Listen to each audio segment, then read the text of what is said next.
பழமான பிறகு காயாவது அது.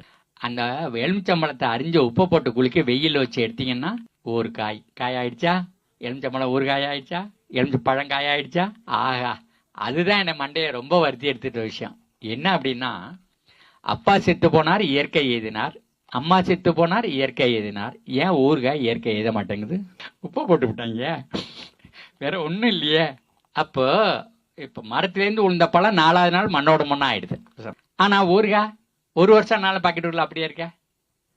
உப்பை போட்டுட்டாங்க. உப்பு நுண்ணுயிர்களை கொலை பண்ணிடுது. நுண்ணுயிர்கள் தான் ஒரு பொருள் நுண்ணா மாற்றணும். அந்த நுண்ணுயிர்களை கொண்டுடுச்சு.